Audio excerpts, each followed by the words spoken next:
last time I was explaining feature engineering, and I showed you like there are different ways of doing feature engineering. So I discussed only a few of them. So there was one point, one step, it's called scaling. So I had a question about scaling. I think it was Afrin. Afrin asked me whether I could explain scaling a little bit. So I should have given you the material, then you would have known what scaling is. But just to say it in a few quick words, scaling is basically normalizing your score. So if you have a column where you have some double or float values, and let's say in this case of the data set that we had, the ICU data set from last week. So you have the K value there, the potassium value. So what you can also do, you can scale that value. You can either, so in the raw data set, you have the minimum K value and the maximum K value. So what you can do, you can, for each patient, there is one minimum and one maximum K value. So what you can do is you can find out the average K value, or you can find out the median of the K value. These are also a type of scaling. And if you're normalizing, you can always, like there is a normalization formula, like the value minus min value divided by max value minus min value, something like that. So you can also take any normalization formula from the internet, look at in Google Scholar, in literature, or you can also make your own. You can come up with your own normalization score. Another way of scaling is finding out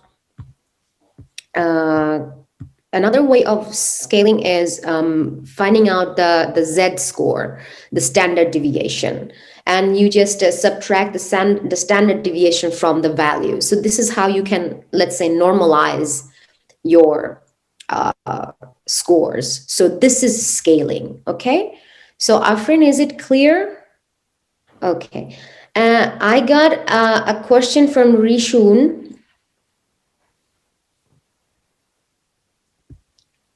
Can we use Google Colab instead of Jupyter Notebook? The thing is, you can use whatever you want. I personally do not believe in restricting the programmers. You are allowed to use whatever you want. But here's the thing, the Datathon. So today before we go to Philip, we will talk a little bit about the Datathon itself. So the Datathon, it is taking place in Kaggle. So I would always suggest you to use the Kaggle notebooks, okay? So how you do that, how you do the workshops, where you put your codes is completely up to you. But for the team collaboration, I would recommend you to use notebooks. So now I'm talking about the Datathon a little bit. So the Datathon will start on 26th of January, 6 p.m. Bangladesh time for 48 hours. So first of all, I have already created a mock setup for before the Datathon. I will launch it today after the workshop, and we will send you the link. So in this mock Datathon, it's a simple Titanic data set. Just a second. There's the simple Titanic data set, a training set, a test set, a sample solution. So you just start doing this with your teams and see what you can do. So what we will be, so after the Datathon, there will be a jury, of course, and the jury will judge all your submission, will judge the participants, the teams, basically. So we will be expecting after the Datathon, everything we will see on Kaggle, it's according to the score, the accuracy scores, or whichever score we choose. It can be F measure, it can be AUC, whatever. So the supervisors and mentors will filter out, let's say, the top 10 teams, the top 50% teams. And then out of that top 50% teams, let's say there are 20 teams, so we filter out the first 10 teams, and then we will suggest these 10 teams to our jury.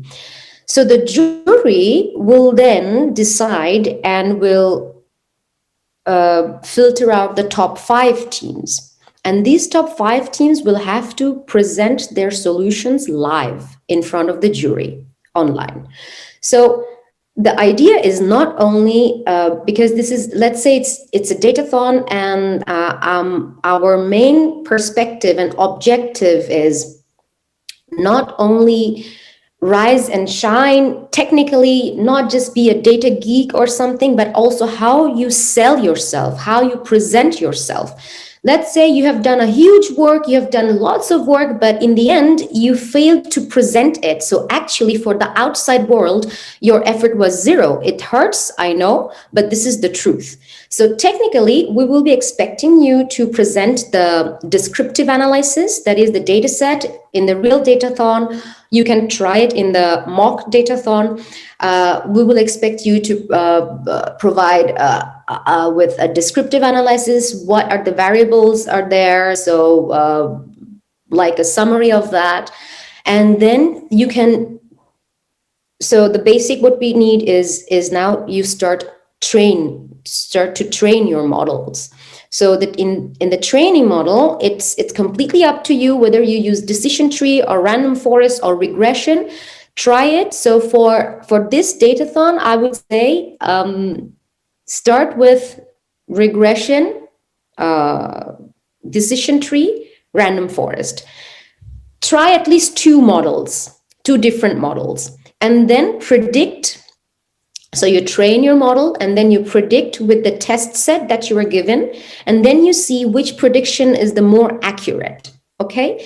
And in the end, what we will see is, like for the jury, you will have to come up with the idea, this was a problem and this is our solution. So this will be a very, very basic datathon, because I know like there are some who knows, who are really experienced in data science. Here is the question from Noshin Tasneem. The applicant must be admitted in undergrad. Are master students allowed to participate in Datathon? The problem is, if we admit master students, we have to, because are there, I would say I will not, let's say, prohibit you from entering. It depends on how much you know, because the Datathon is, sorry, I need some water.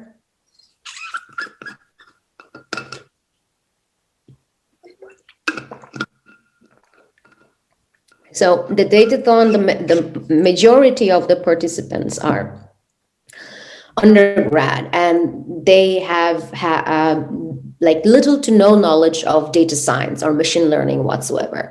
So that's why we started the workshop.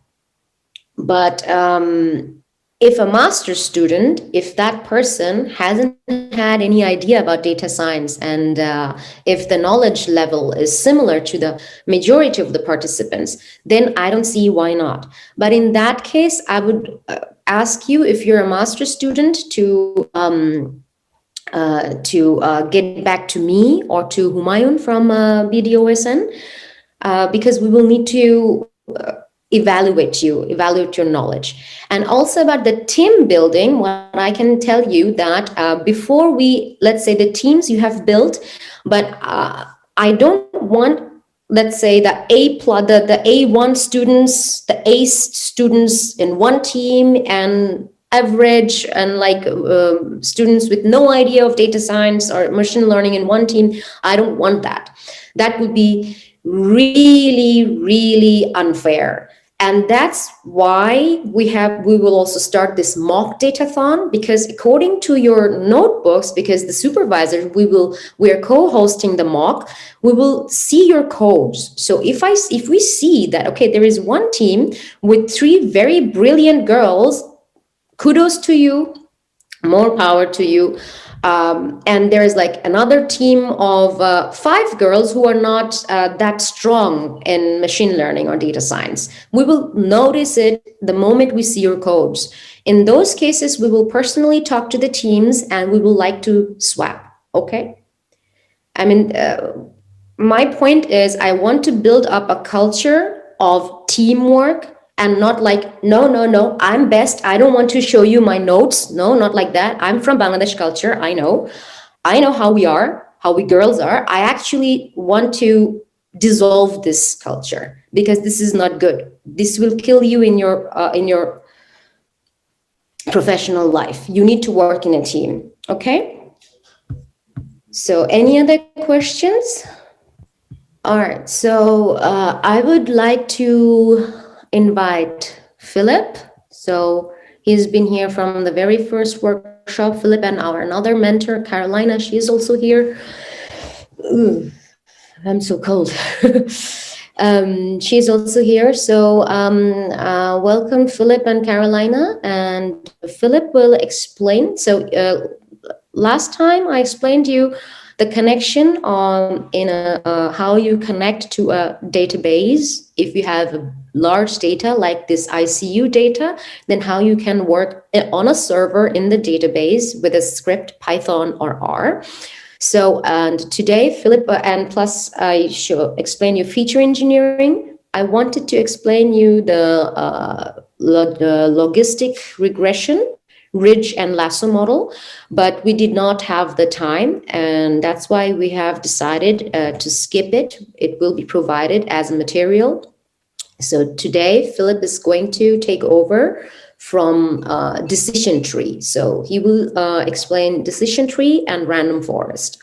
So Philip, thank you. I will now go silent and yeah, have fun.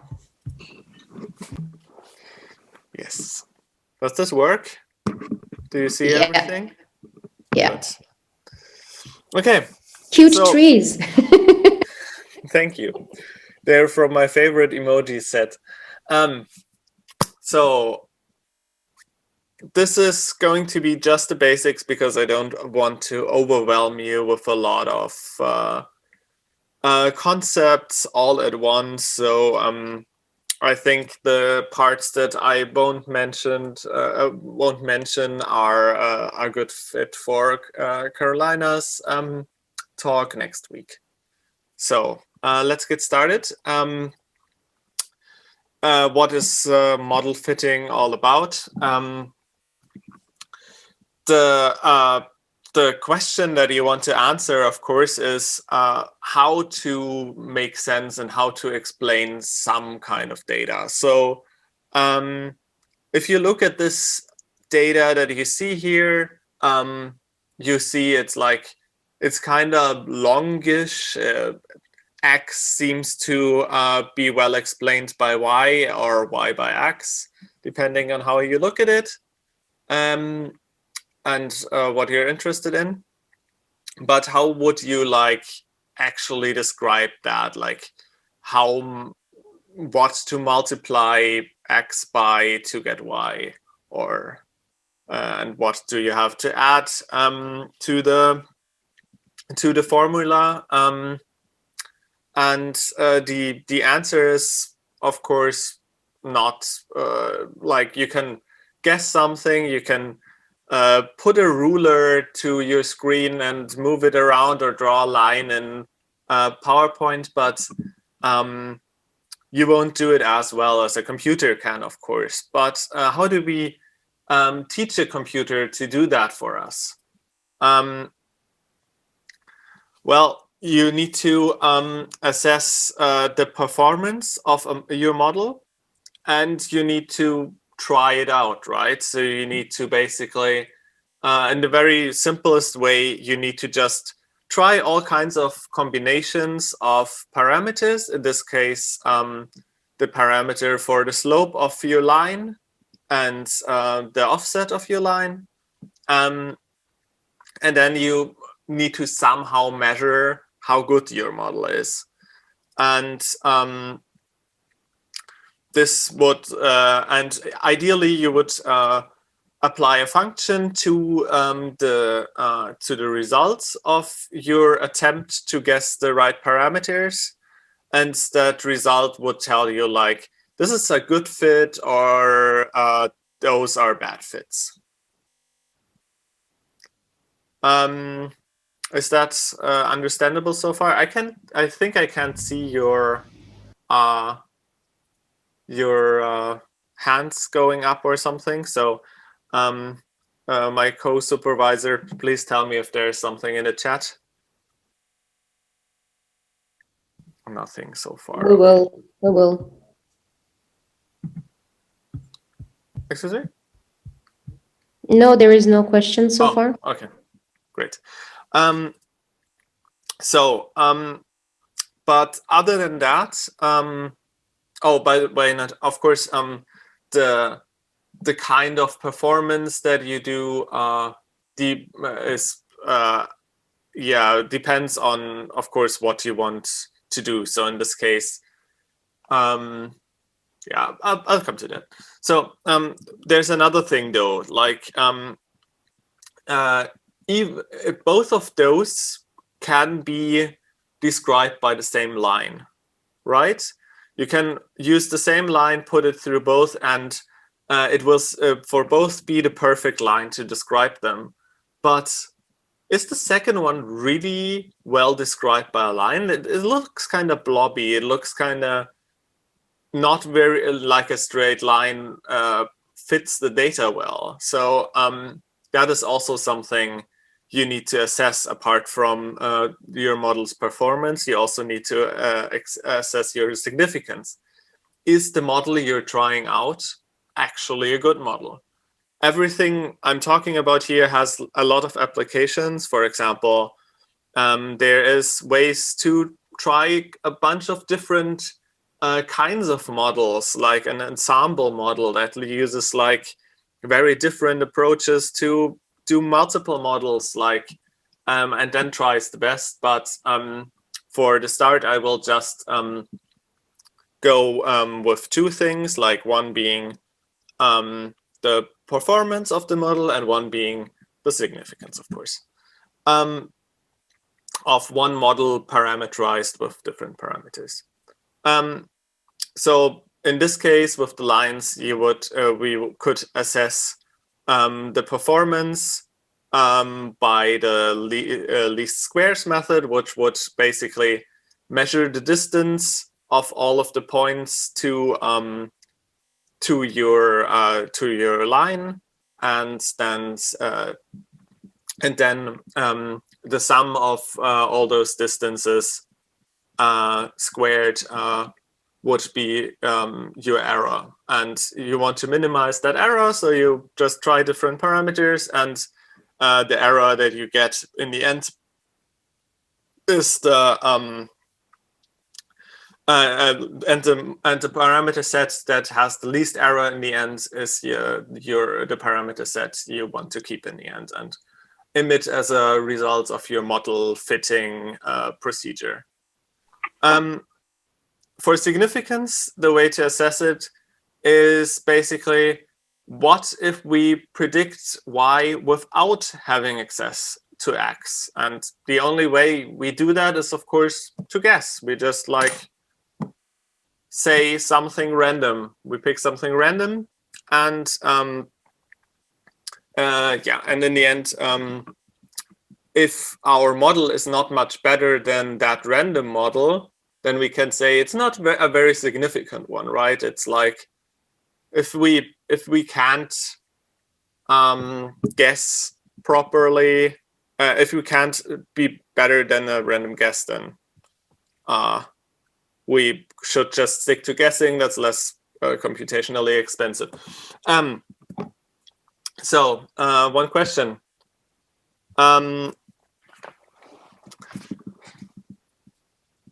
Oh, I actually forgot the question. I just had it. I stayed up a bit late yesterday to prepare everything. So let's move on then without the question. It will come to you, don't worry. It will come to you. Yes. Okay. So let's go for a few examples, because this model, this linear regression model, it's called, is not very useful for most things. So let's go with something that has a bit more predictive power, which is decision trees. Decision trees are basically a set of questions you ask your data, right? And for each question you ask your data, you limit everything to a smaller subset of the data, and in the end, you say like, this series of answers I got means that it's most probably in this and that category, right?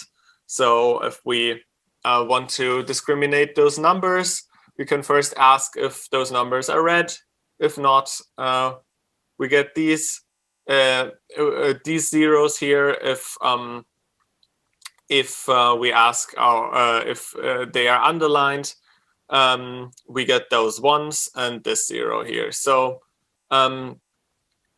so basically we could say like everything that is either red and not underlined is a zero.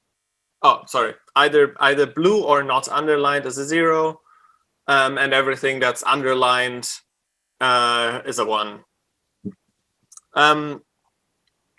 So for real data, of course, it wouldn't be so neat as that. So there wouldn't be a perfect way to discriminate between our data, and we also don't want that, which is something perfectly discriminate, that is, which is something that I'll come to in a minute. So how to grow your tree, basically. Of course, a good start would be to be greedy, which means that you just pick the first discriminator that allows you to distinguish between the most amounts of cases. So basically, the variable where you can put a line at some point and say everything left of this value is very likely to be a green leaf. Then you start with that one as the first distinction, right? You say x being lower than 0.5 means is the best way to distinguish between green and gray. And then you continue from there. You say like, what is my next split? Where should I draw the next line? And that's with y here, because it allows us to discriminate between like those 4 and those 3, right? And then in the end, you do x again here, and you have perfectly discriminated your data. So, but of course, like you don't want to learn your data, right? Has anyone an idea what I mean with that? Like, why would we not want to learn our data? Why would we want to learn something different? What do we actually want to learn?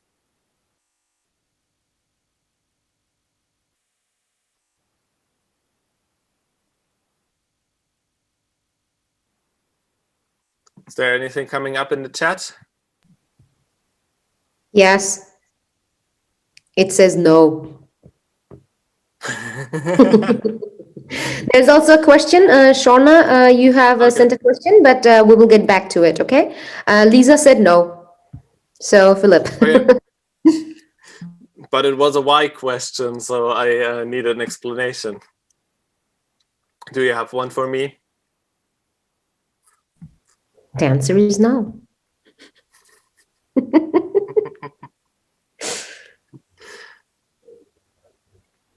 How many Yes. people? We have 46 participants currently. We have 46 participants, except for, let's say, take 4 of us away. So there is a question. Can you repeat the question, please? What was your question? Oh, I think like, so, yeah.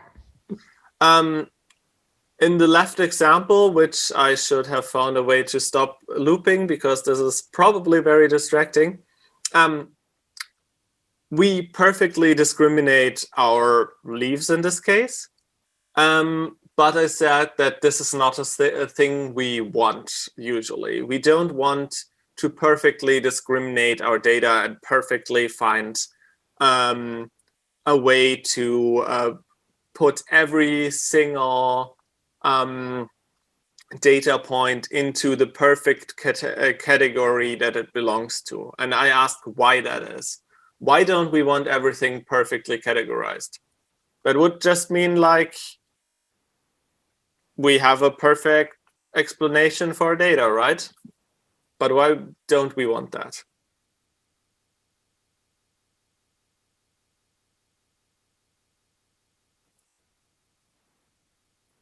So answer is because it will be overfitted. Right. What does that mean?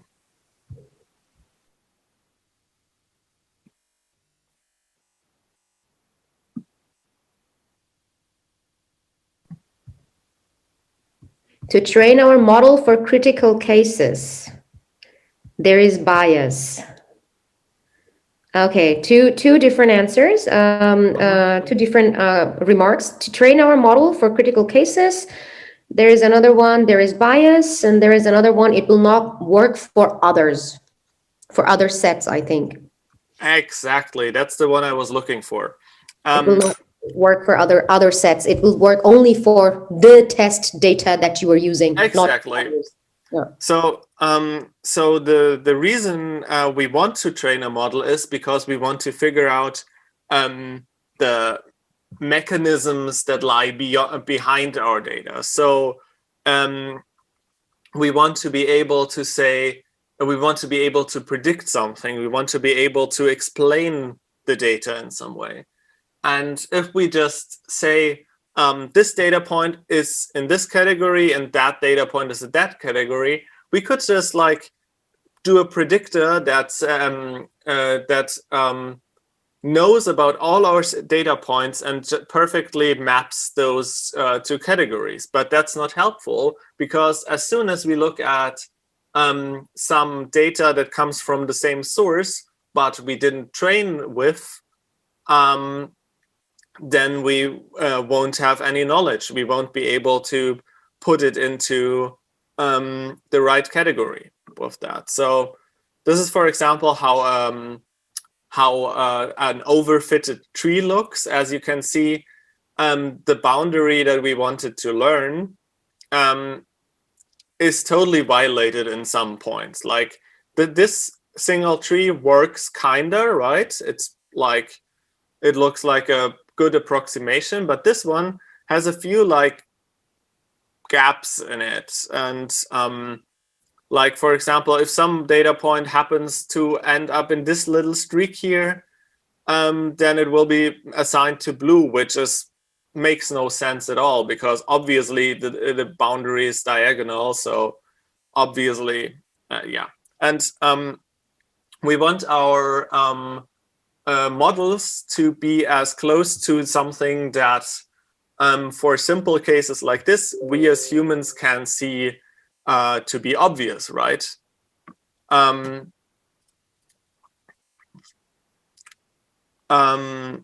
Like we don't want the computer to dumbly learn. We want the computer to find some smart insights into our data.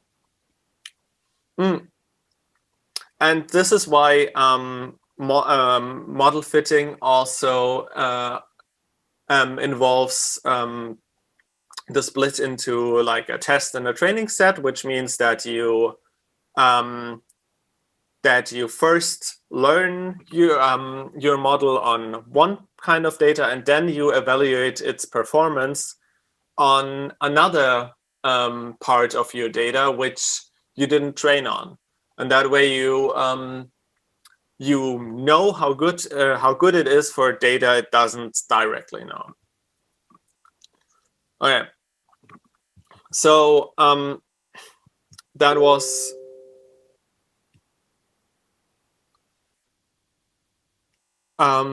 was one kind of way to make decisions, and now I will tell you about like another thing that makes that split into test and training sets maybe more intuitive, and also shows how machine learning algorithms are often expanded upon and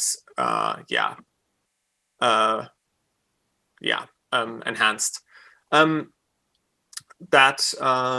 That method is called random forests, and the basic idea is that you don't use the best discriminator, you don't use a greedy approach to build your model, because a greedy approach,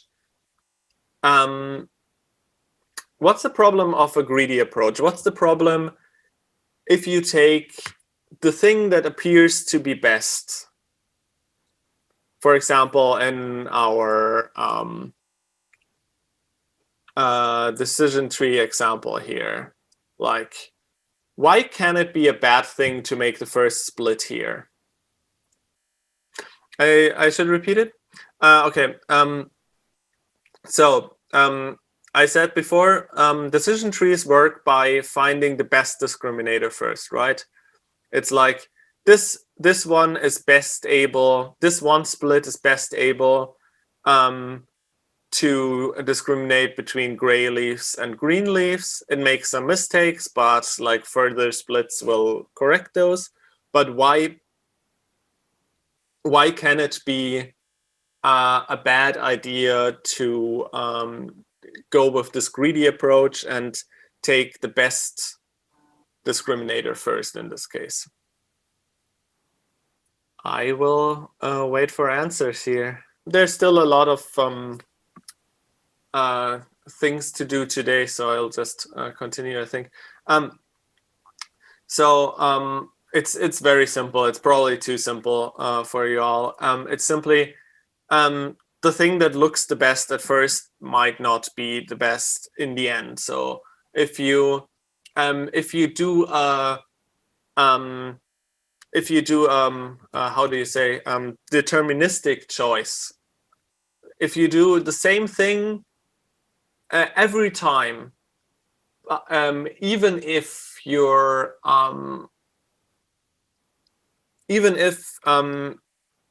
there's a chance that, for example, your test data might find some other result better, right? So, for example, there might be like in the test data, there might be one green leaf up, or two green leaves up here, and then suddenly this would be the best split here, the best first split. But if you always take like the deterministic choice, then you have no option to be flexible. That means you sometimes have to try out ways that look like dead ends or don't look optimal, to give you the chance to arrive at the optimum in the end. And to give the computer the opportunity to do that, you don't use the perfect discriminator every time, but you basically create random discriminators. So your decision trees are randomized, and you have multiple of them. And then you, but you still optimize them, of course. And make them like basically work with what they have. Even though it's not the optimal kinds of splits, it's still you still optimize the parameters so that they have the best thing. And there's a lot of ways those kind of genetic algorithms work. You throw out trees that don't have a good performance, and you keep in those that have good ones, and then you rotate them out, and in the end you have an ensemble of trees that hopefully start with basically a very different root node or very different ideas about the data looks, but the kicker is that if you combine them, if you let them vote on the results, like in a democracy, you get the best result, because even though they all have different ideas about what the data is, they still know the they still take their best guess at explaining it. So, and if you have a lot of people, and I would say as a metaphor, with different ideas who still try their best to explain something, then you might get closer to the truth than everyone just agreeing about the underlying structure of everything, right? And that's exactly what the random forests do. And I'll show you why and how. So this is basically how it looks if you add trees to discriminate here. This doesn't result in, as you can see, it gets like very tightly fitted to the data. So there might be even overfitting going on here because it's so tight, but I will come to how to evaluate that.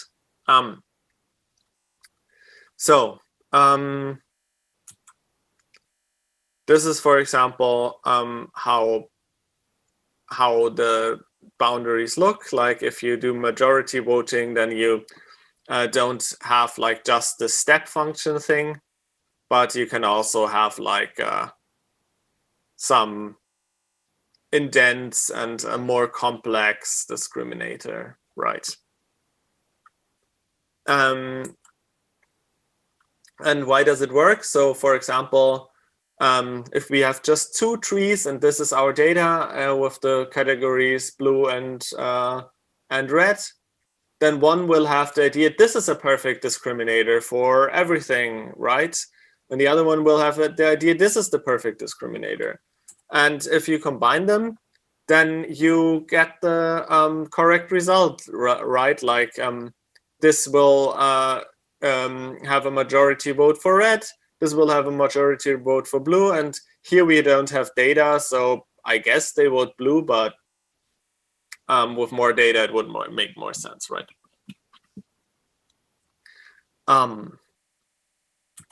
Okay, and I think you've seen this before in Tanzim's talk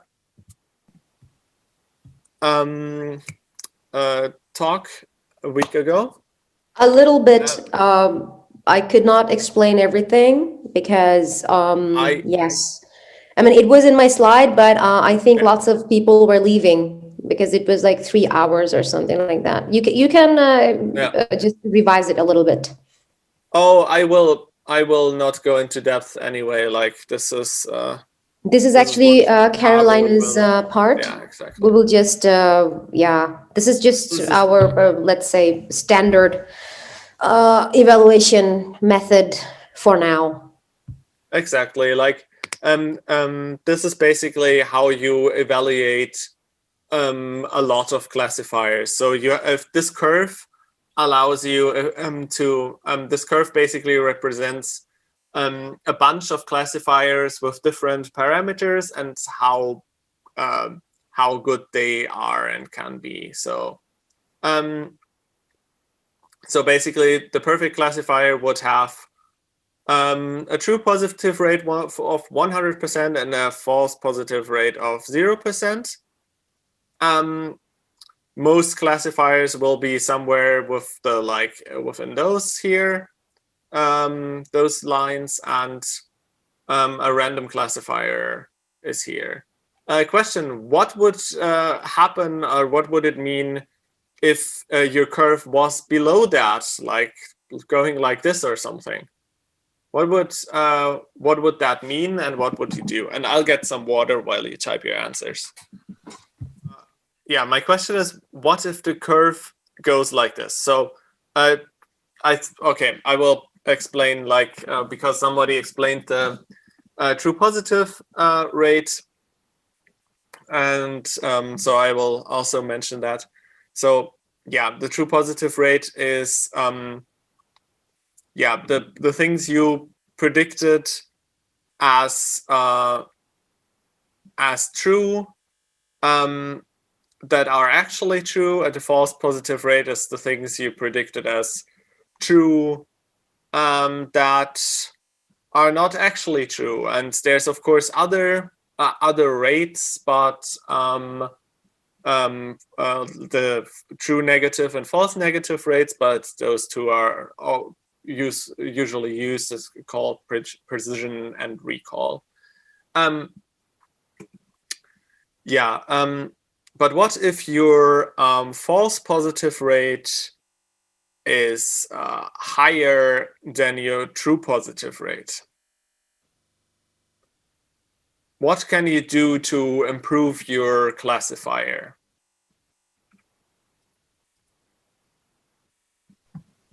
It's a good question. I'm thinking myself.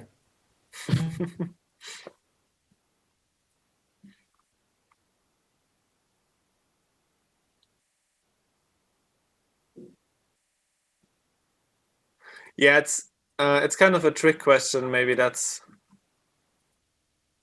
train model with more data. More data? No, it's not about more data. It means something. Change parameters of my classifier.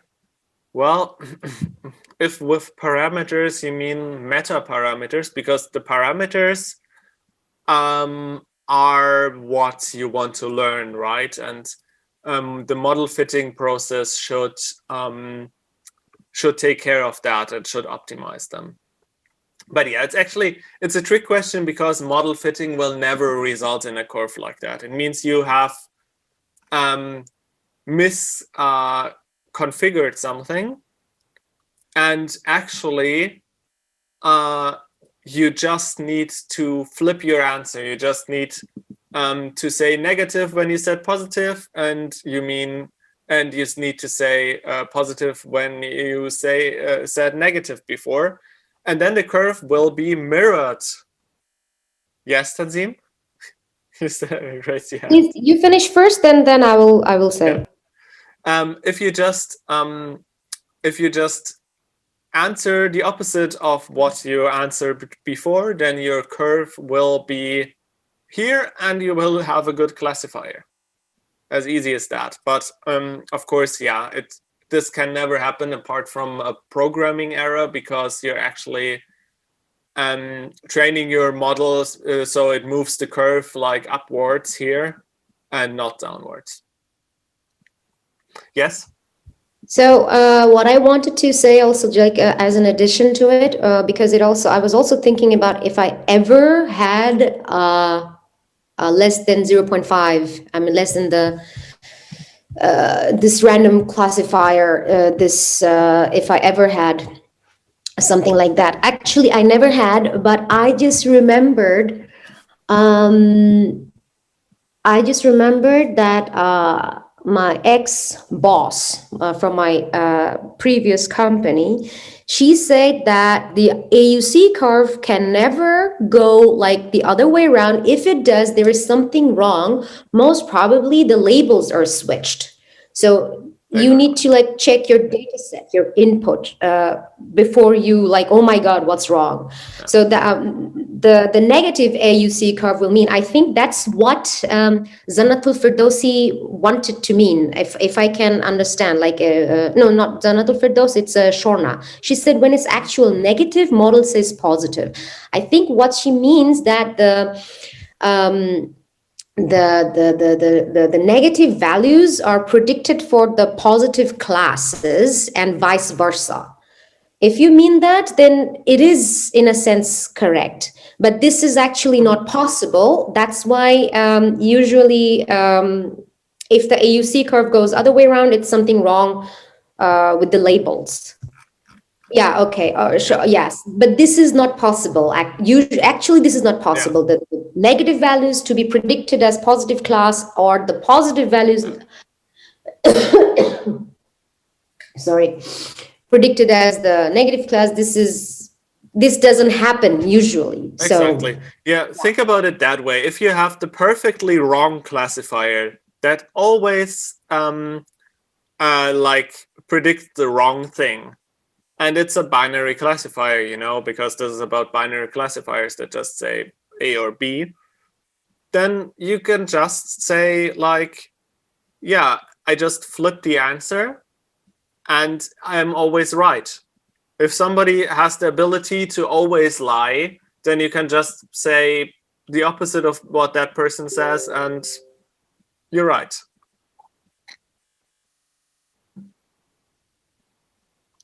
Okay. So, to go, like Caro will go further into this. I'm sad to see that the participants have dropped a bit because I wanted to just make a pause before our interactive part. How does 15 minutes work for you all? আচ্ছা আপু, আমি আফরিন। হ্যাঁ, আপু, আফরিন। আমার দুইটা question ছিল। সেটা হচ্ছে, আমাদের ডেটা সেটটা কি ডেটাবেস থেকে কানেক্ট করে করতে হবে, নাকি ক্যাগলে যেরকম ডেটা সেট দেওয়া থাকে সিএসভি ফাইলে সেরকম ডেটা সেট থাকবে? বিকজ আমার প্রবলেম হচ্ছিল ডেটা বেসের সাথে আমার পাইথনটা কানেক্ট করতে। আপনি গতকাল মানে গত সেশনে দেখিয়েছিলেন, বাট ওই যে আমরা ভিডিওটা পাইনি, তো দ্যাটস ওয়াই আমি বাসায় প্র্যাকটিসও করতে পারিনি। তার উপর হচ্ছে ওরকম রিসোর্স পাচ্ছিলাম না আমি অনলাইনে। আমি অনেক খোঁজাখুঁজি করছি ইউটিউবে, বাট ওরকম পাচ্ছিলাম না যে ইজিলি ডেটাবেস সুন্দর করে কানেক্ট করে কিভাবে আমি আর কি ফিচার ইঞ্জিনিয়ারিং ট্রাই করতে চাচ্ছিলাম। সো ওইটা নিয়ে খুব একটা পসিবল হয়নি। আচ্ছা, ঠিক আছে। ওকে, তুমি এই কোশ্চেনটা কি, is it related to the workshop or the datathon itself? আপু, ডেটাথন। আচ্ছা, না, ডেটাথনে যেটা হবে সেটা হচ্ছে গিয়ে তোমাদের ফাইলটা ক্যাগলে আপলোড করে দেওয়া হবে অলরেডি, ঠিক আছে? It could be CSV, it could be feather, it could be RDS, whatever. ডেটাবেসের সাথে তোমাদেরকে ডাইরেক্ট কানেক্ট করতে হবে না, বাট দ্যাট ওয়াজ লাইক যে আমরা এখন যে ফাইল নিয়ে কাজ করব, এখানেও ওই যে ফিলিপ এখন যেটা নিয়ে কাজ করবো, এটাও আরডিএস, এটাও ক্যাগলে আপলোড করা। My point was, since I am a data engineer এবং data science or whatever you do with data, it always begins in a database and like not an Excel sheets and stuff. So my point was to show you that you can also do it like that.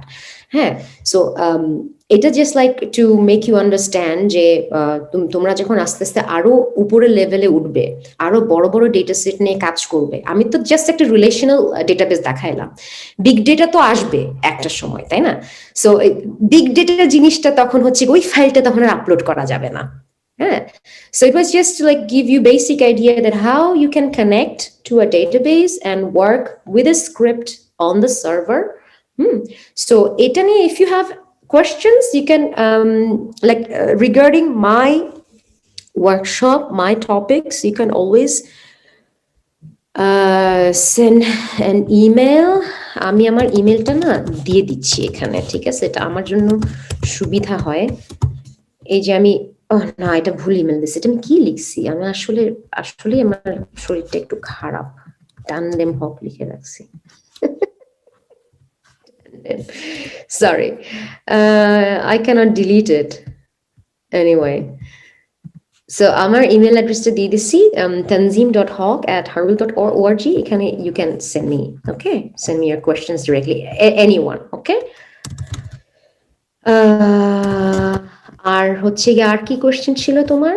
আরেকটা ছিল হচ্ছে কি যারা MSc করছেন তারা কি ডেটাথনে থাকতে পারবে? বিকজ আমার টিম মেম্বার দুইজনই মোট 4 জনের মধ্যে দুইজনই হচ্ছে গিয়ে আপুরা এমএসসি করছেন, তা আমরা বাকি দুজন অনার্স। এখন আমাদের তো তাহলে দুইজন, এখন এই মুহূর্তে আরেকজন মানে আরো দুজন বা এরকম টিম মানে পার্টিসিপেন্ট পাওয়াও সম্ভব না, that's why. Humayun, are you there?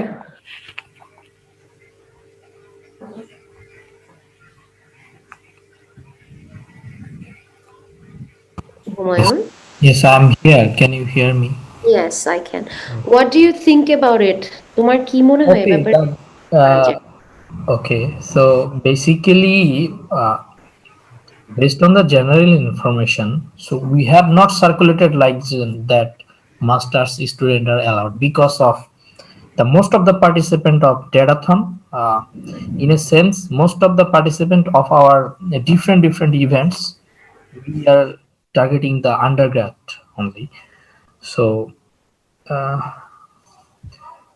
You have already stated that if the knowledge level or expertise of the master's student is similar to the undergrad, it's okay. But if she is like a superwoman or she can do everything in one hand or expert in data science, that would be unfair for the rest of the participants. So that would be like আসলাম, অংশগ্রহণ করলাম, জিতে চলে গেলাম. So that's Yes. not we are expecting. So we want to introduce data science to the participant and with a very good experience, like everything was fair and I compete. So that's এখন basically সেটাই exactly তো not a strict rule that she should admitted in a undergrad program related to CS, not like that. But so that's it. I think I can make things clear. Yes, Afrin, so yes, that's the point. And again, I mentioned it in the beginning of the session that there is a mock datathon happening. I will launch it today, right after the workshop. So, so the mock datathon, I would encourage, and I would actually recommend all of the teams to join that mock datathon. Okay, it's not only just for you to practice in the environment of the real competition, it is also for us supervisors, because we can see your see like what you are doing. So it's also a good way for us to assess your knowledge and how good you are and stuff like that. If we see again that, okay, 3 master's students are together in one team and they're like really like awesome, we would like to like split you in that case, or we would not encourage you to participate in the competition anyway because you're like really good in data science. But that doesn't mean that we're discouraging the girls who are good in data science. My point is there should be a fair balance. Okay, and you as participants and contestants should also understand the fairness that we are asking.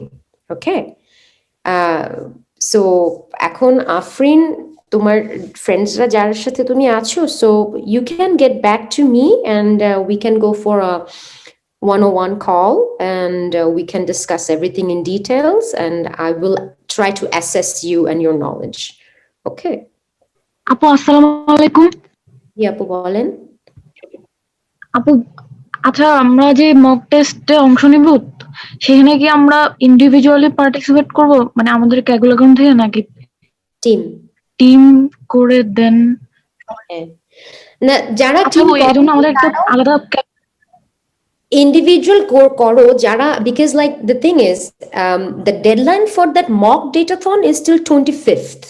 Okay, so তোমরা যদি just যারা already team registration, human আমাদের বোধহয় already 10টা team registration হয়ে গেছে, তাই না? As far as 13 maybe. 13 হ্যাঁ 13টা টিম রেজিস্ট্রেশন হয়ে গেছে এছাড়া যাদের এখনো হয় নাই তারা কিন্তু জাস্ট ইন্ডিভিজুয়ালিও ঢুকে তোমরা ট্রাই করতে পারো okay and then you can also like again go to Discord to the channel to the workspace Discord go to the channel I think the channel is called team search find your team members and stuff like that so you can the idea of the mock is so that you don't face any kind of technical difficulties or any kind of problem with understanding how the Kaggle Datathon is going to work okay so that's why আমরা mockটা করতেছি বুঝাতে পেরেছি Arpita Yes, Apu, thank you. Hi, welcome back.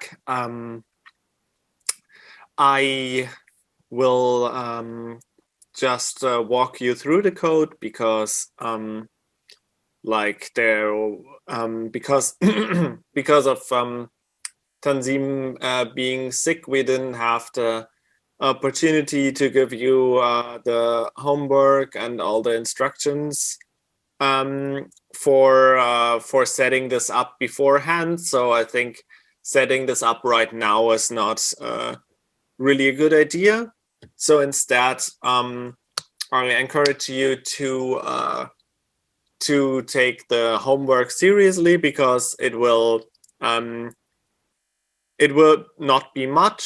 You don't need to answer the questions that will come up. But getting everything to run and playing around a bit with everything makes a big difference between being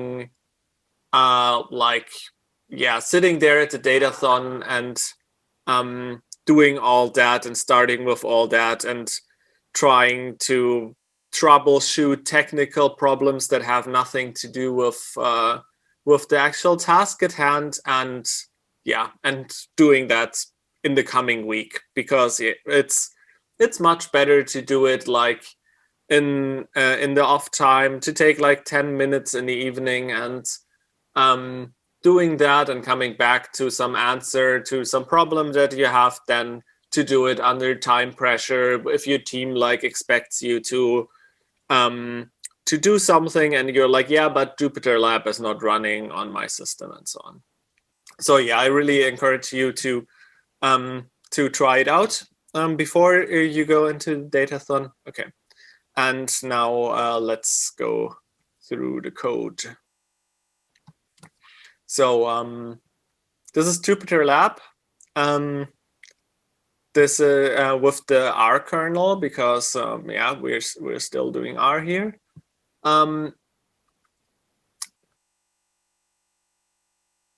Kaggle, actually the same things work. So if you want to install it locally and play around locally and not being dependent on the internet connection, I will upload this as well as instructions and help you with troubleshooting in the coming week.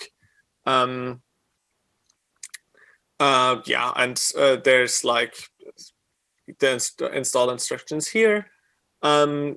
If you want to use the R kernel instead of, for example, Python, then you have to install that separately, but there's also an installation about that. And I will be able to help you with the R kernel because as you can see, it's my project. So I actually wrote this. Okay, so. Wait, say something more about your project. I want to hear a little bit. Oh, it's simply basically the Jupyter project works by having language kernels, so you can like run any code of any language that has one of those kernels implemented for it.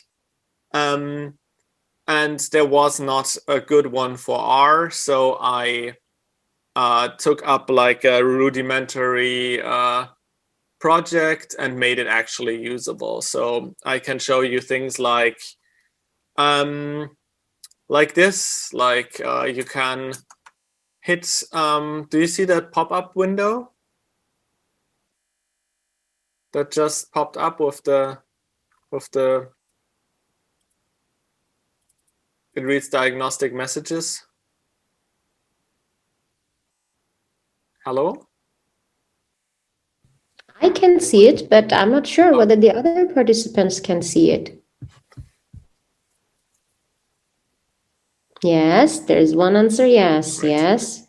That's Yes. good. Okay, so yeah, playing around with that thing makes you able to be more effective in using it, and yeah, I prefer that over our Markdown, but it's really a matter of choice.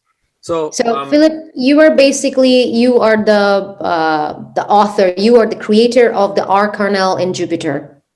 Exactly, and Jupyter itself is like this whole environment where you can access your files and install different plugins that do different things and so on, but all of that is not really necessary. You can just turn on the simple mode, have one notebook being displayed, and work in that one, right?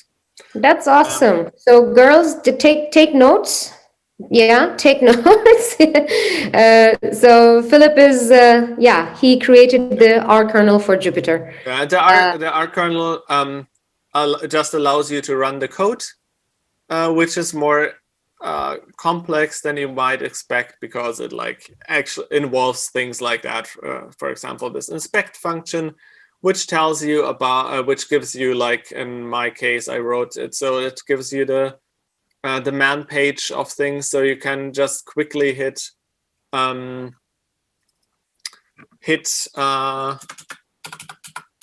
second.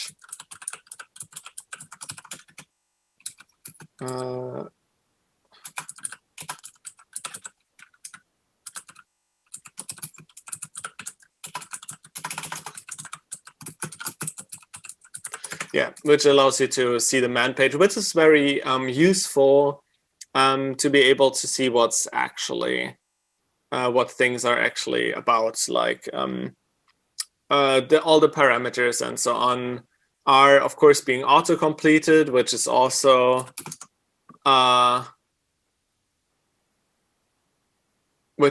possible because you because of the kernel, but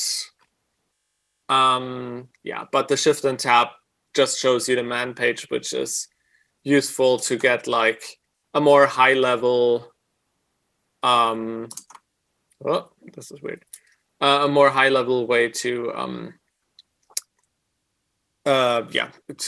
have explanation without having to go somewhere and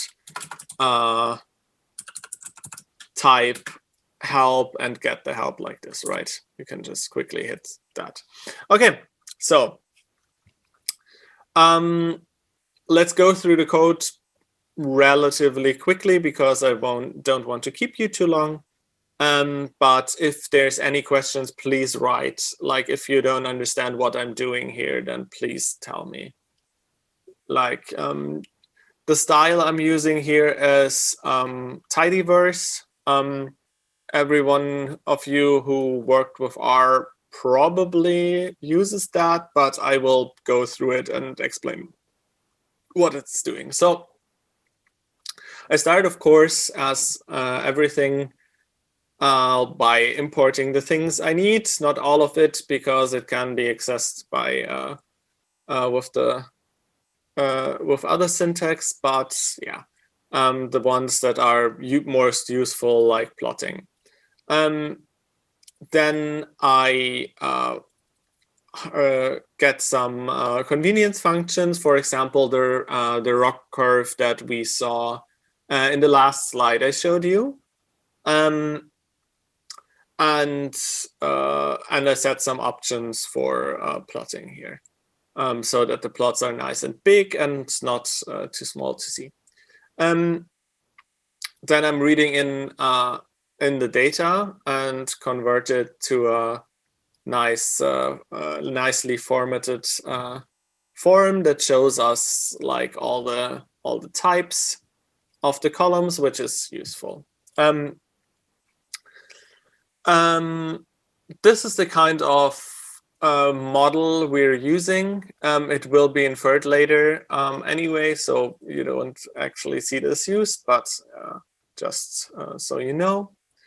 And of course, we need to do some feature engineering and data modification. So, for example, in R has the factor type, which is a categorical data type, which means that it's not, gender is not a free form field, but in this case, it has like a few distinct values.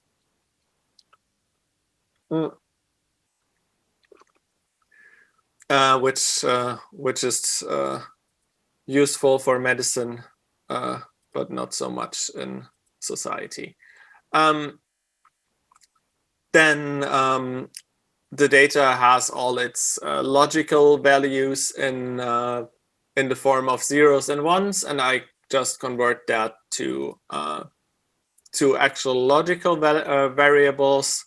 But the problem with R is that a lot of libraries are programmed in a way that if you do something wrong, then it's the error messages are not very helpful. So you will see later that I actually converted back. This is just for displaying, so you see like the real shape of the data, what it is. So those are all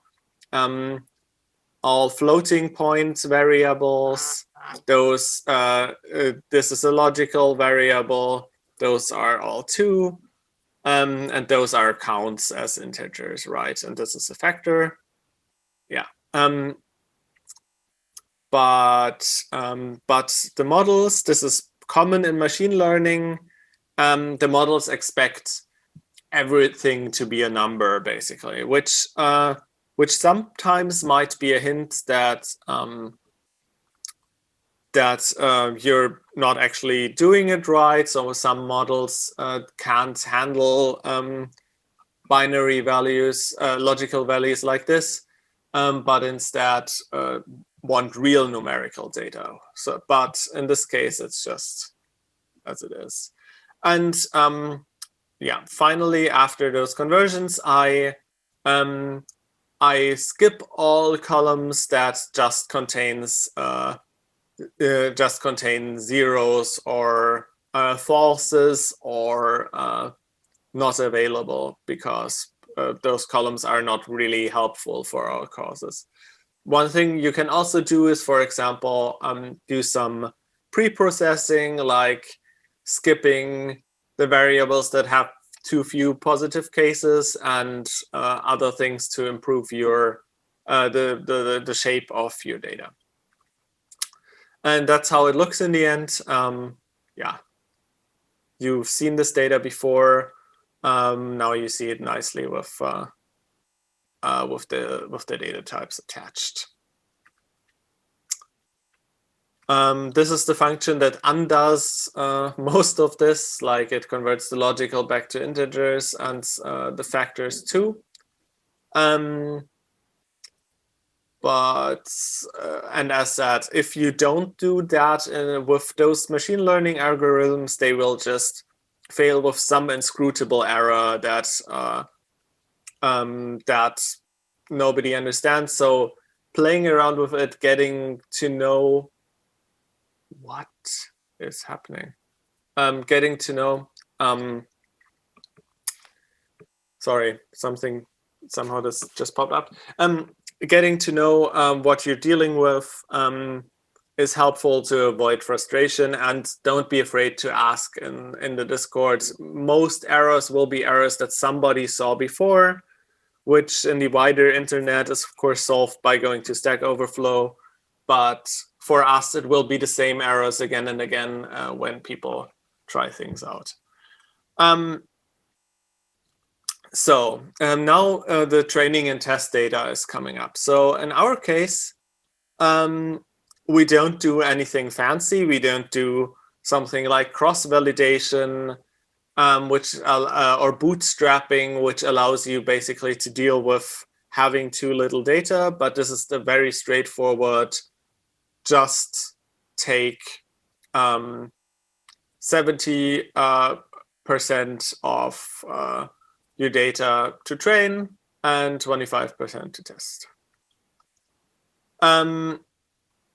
So first question that is not homework, might be the only question that isn't homework. Why do we remove those variables? Yeah, but to understand that, you have to get it like what's happening in the cell 4, what we're doing. We're splitting our data set into training set and test set. And then after the splitting, we are taking away some columns. Why are we doing this? This ICU stay ID, K-val min, K-val max. So I remember I gave you all a homework last week. I did not like put it out there in words, but I was talking to you that please take a look at the data set on the database. And I think a few also even wanted to download it and also downloaded it. So did you actually take a look at that data set? So if you have done it, then let's say, why are we taking away these 3 columns? And should we keep them there? Or like, should we take away some other columns? Philip, can you please show the head of the DT? Yeah, just to show the columns and what? Yeah, so this is the ID column, and those are the K-val columns, of which we eliminate those 2.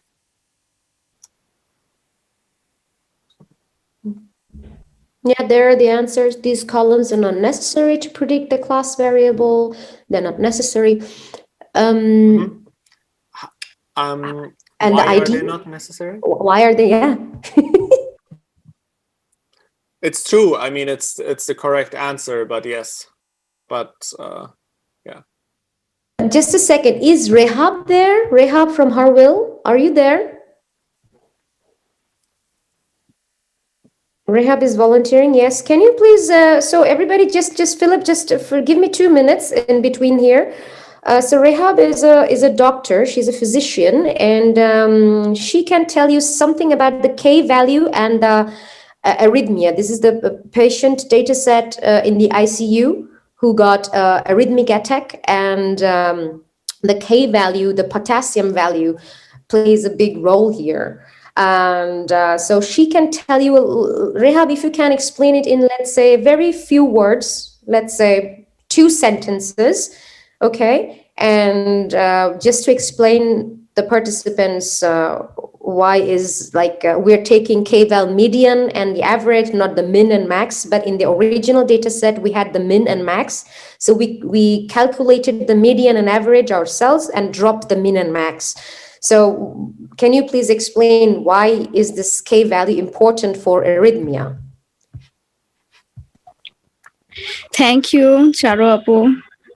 Can you hear me?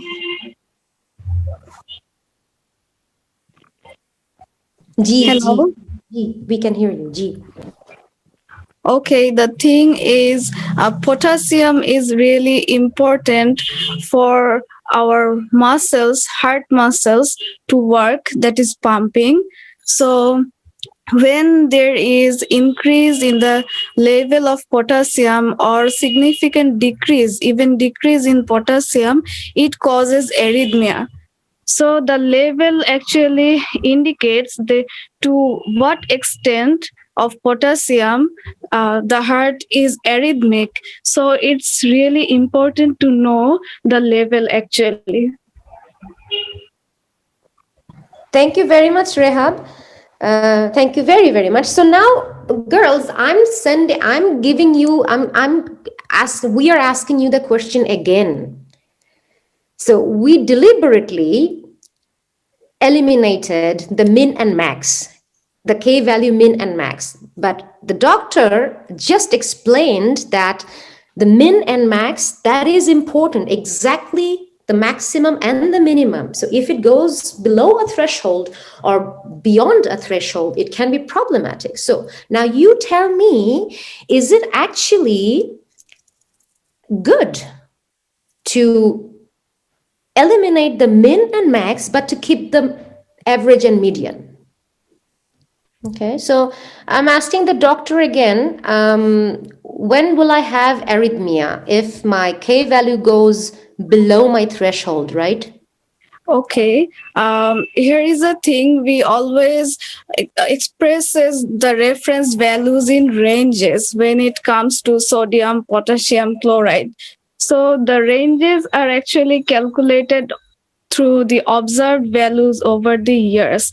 These are actually observational data that we humankind have seen for years. So the mean and max values, average of mean and max values are also seen. And when it comes to a particular patient, then we always go for the reference, the ranges. Exactly. It's We go for the ranges. So for the ranges, we need the min and max. So actually, the average at that moment when my patient is in the ICU, the average or the median won't help me, will it? it won't help that much, but it has observational aspects that we use for other research works, or to see what extent the median actually they actually present the values of the medians are important to see to where is the maximum numbers of patients resides actually for that, but mean and Exactly. max is important. Okay. Thank you.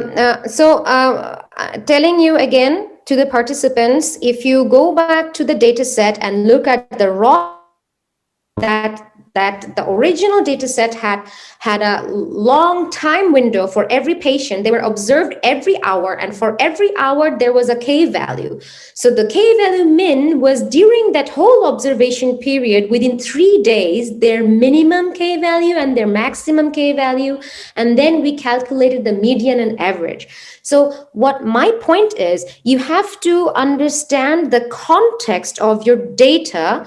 Otherwise, you will be predicting complete bullshit. Just saying. Okay. So this is your question, the question that Philip asked, why we're taking it. And yes, they're not necessary. Yes, in a sense, let's say yes, they're not necessary. We tested it. It's not necessary. So we will just saying, yeah, it's not necessary, but they can be necessary. So from my part, I would ask you to test this hypothesis. Okay, so try dropping the columns, either K-min or max or average or median, and see what happens. Okay, sorry, Philip, to take away so much time from you. I just wanted to No problem. make them understand the context of a Yeah. data set and like the model. I mean, it can be a very accurate model, but maybe it's just predicting bullshit. Yeah. If one to expand on that,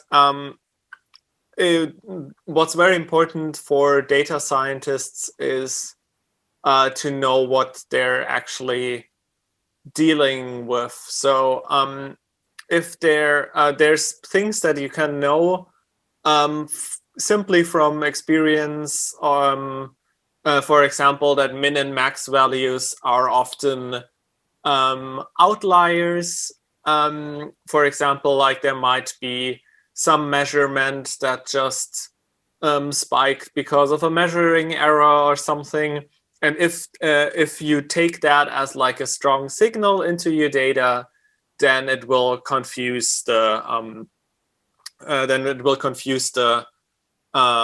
algorithm. But this is why often the median is used, because the median is not as influenced by as the average by outliers like that. But on the other hand, in some cases, outliers are very important. For example, if the measurement equipment is very, very good, and even like a small temporary change in value means something. So, for example, I don't know much about this, but for example, if the potassium value, if the drop of the potassium value for short periods of time means there is an actual health problem, then the minimum or maximum, no, the minimum in this case, of course, would be an important variable to have. So you as a data scientist, you always need to work closely with the people who know better than you, basically, about the data, what the data actually means, and become an expert in the meaning of the data yourself, much more so than in other fields. Okay, let's continue.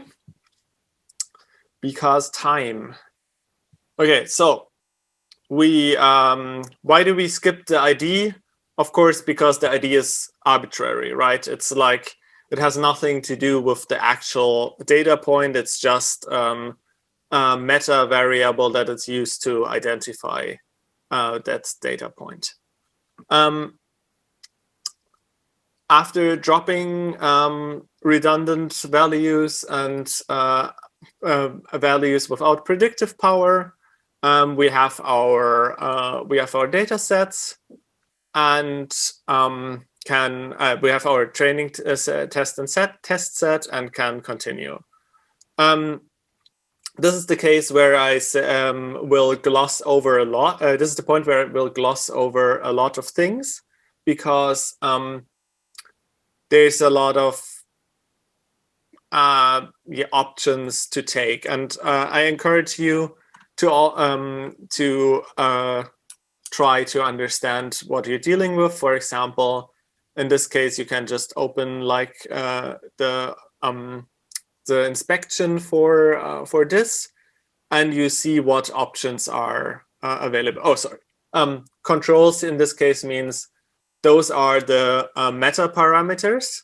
Those are the parameters for the model training itself. The parameters for the model, or coefficients as they're often called, are all the variables we didn't remove, right?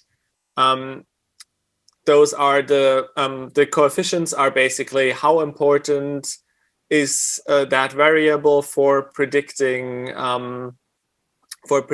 this and how it's used. Those are the coefficients of our model. And the meta parameters are what we define here. They say, for example, how do we validate our model? This means cross-validation, as you can see in the man page here. And the commented out alternative would be the OOB here, right? Out of bag. That's an bag, error, exactly. error measurement. Out of bag. Yeah.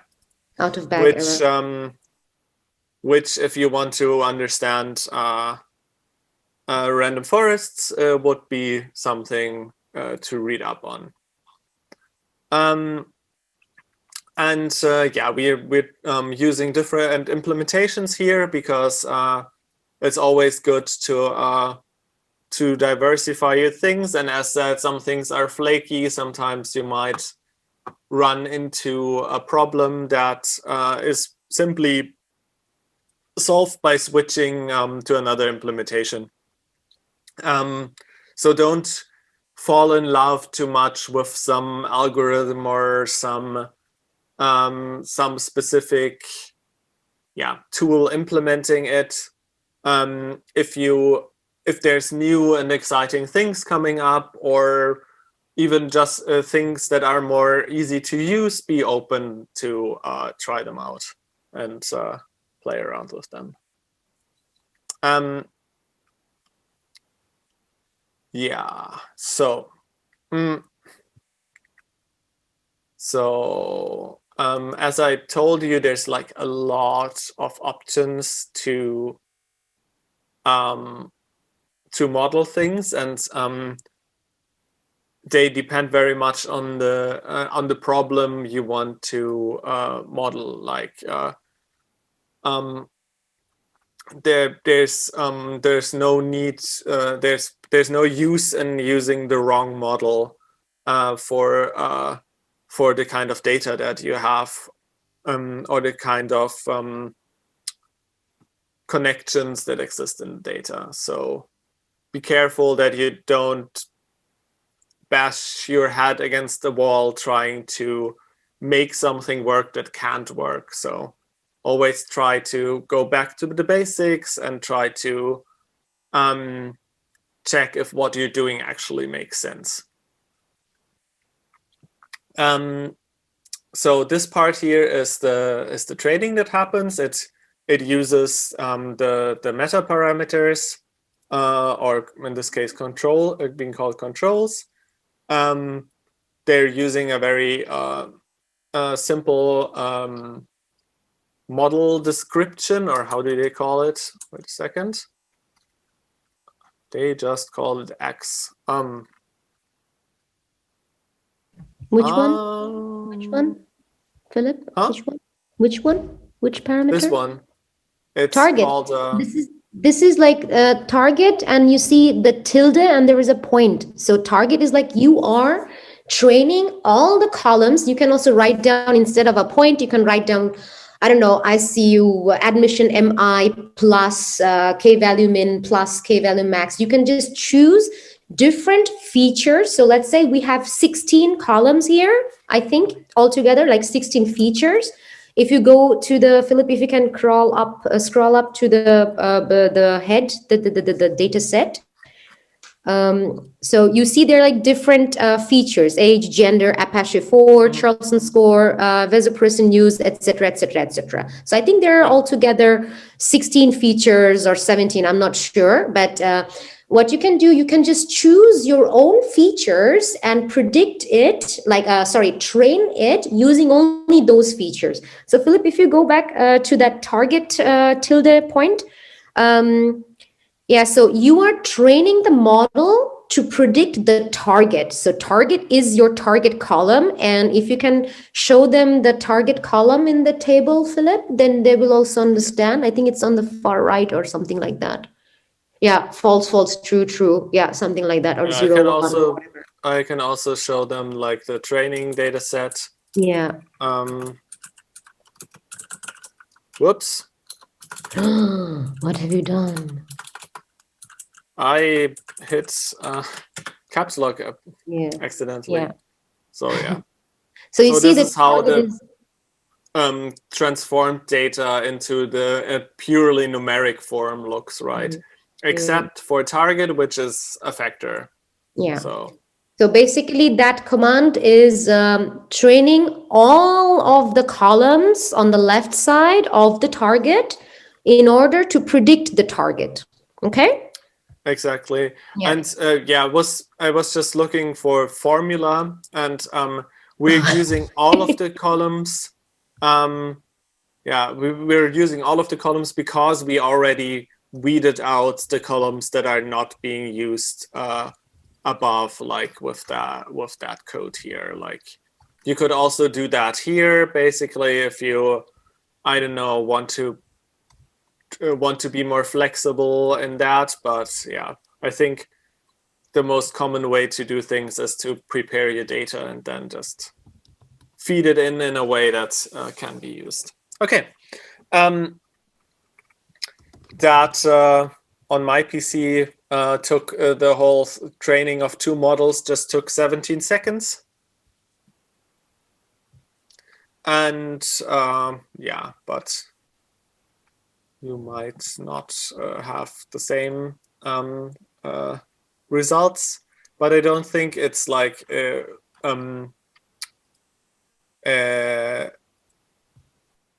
don't think the decision trees in random forests are super hard to train. So even if your computer isn't like super fast, it should still be able to do this. Okay, so how do our trees look like? The first tree looks like this. You see that it decided that this variable is the most important one, the most discriminative, and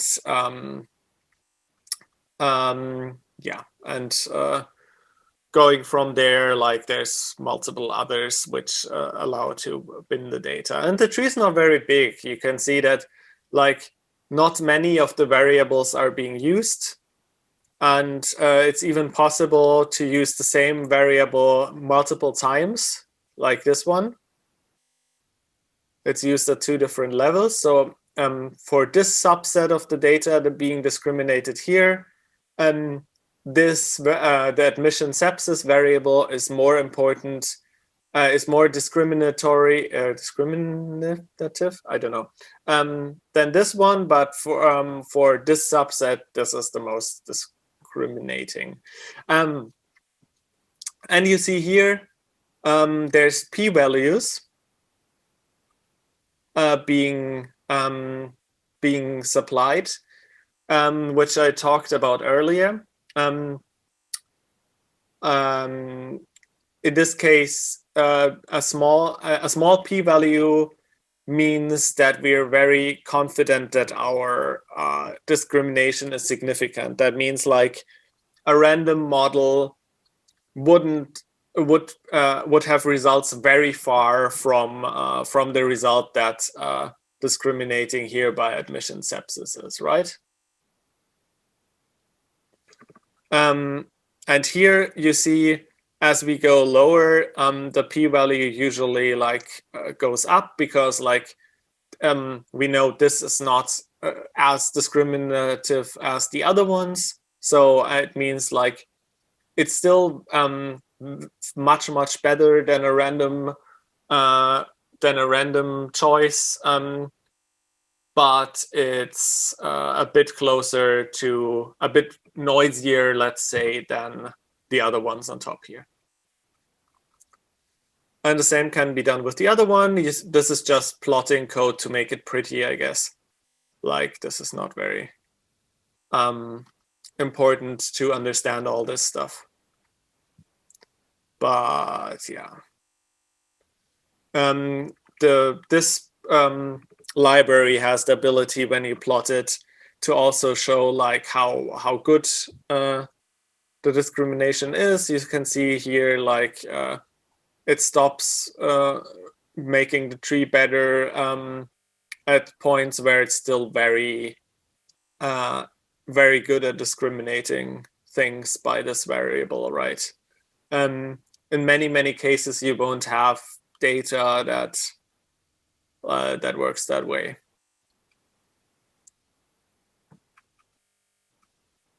And yeah, and just to show you how the predictions themselves work, this is the predictions for like for the first 6 data types. It's like this says like there's a 99% chance that carrot says there's a 99% chance that this data point belongs into 0, like false, and this predicts to true, like this patient has very likely no arrhythmia, whereas this patient probably has has with a 96% chance none, but has a slightly higher chance to have it. So yeah, those are very high numbers here. Usually, also you often see.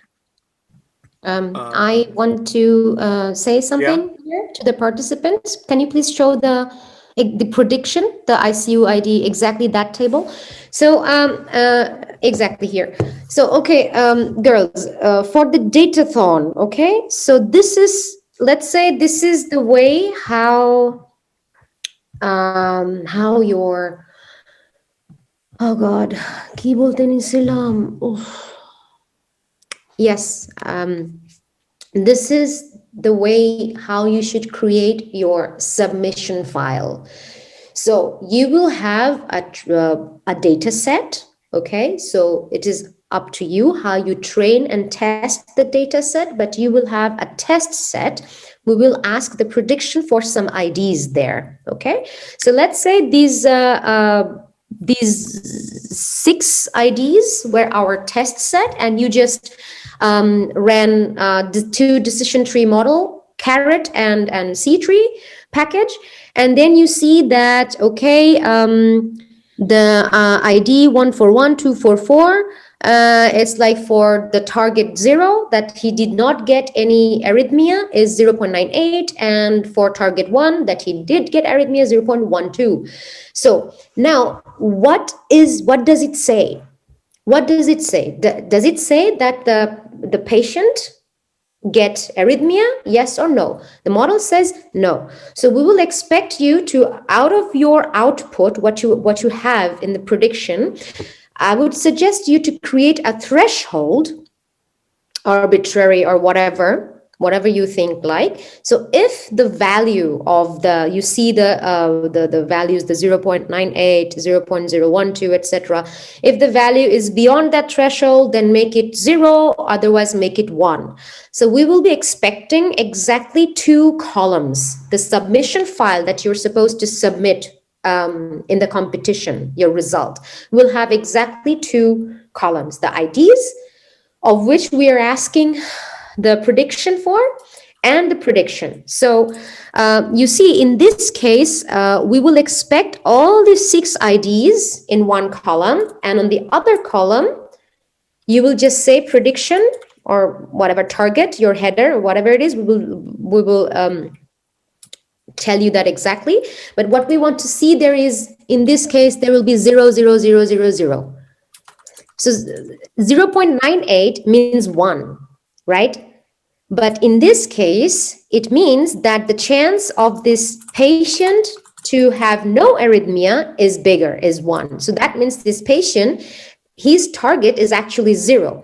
So we will expect, in this case, like the ICU stay ID. And in this case, I see that all the predictions are 0. Like for the target, the classification is for the target 0. Okay? বুঝাতে পেরেছি?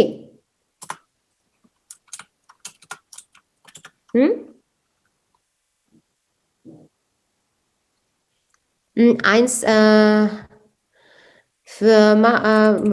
make it 0 probably, or something. I don't know. Did you understand my point, girls? Please, you have to tell me, otherwise I won't understand. Okay. Yeah. Okay, good. Okay. Yeah, something like this. Yeah. As for example. Okay.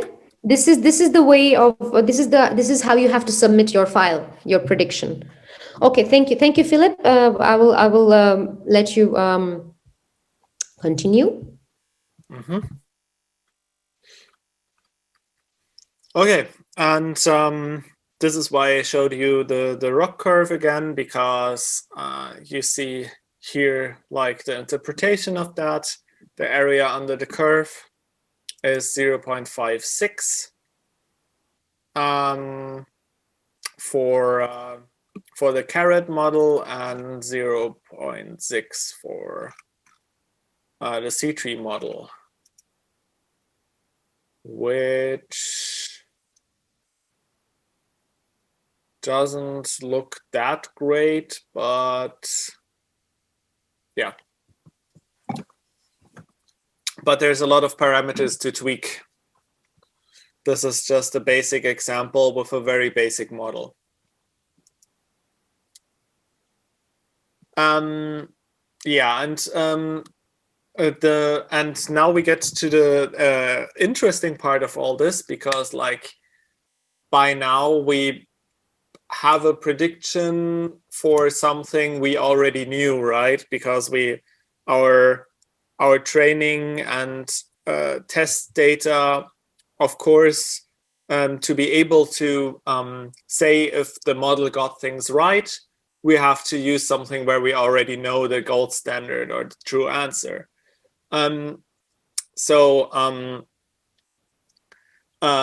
After, if we know our model is good, then we can of course predict hopefully other cases. But for many models, you also want to do other things with them, get further insights into what they are doing and so on. And while with some of the more powerful models, like deep neural networks, this is very hard to get further insights. People are making headway there too.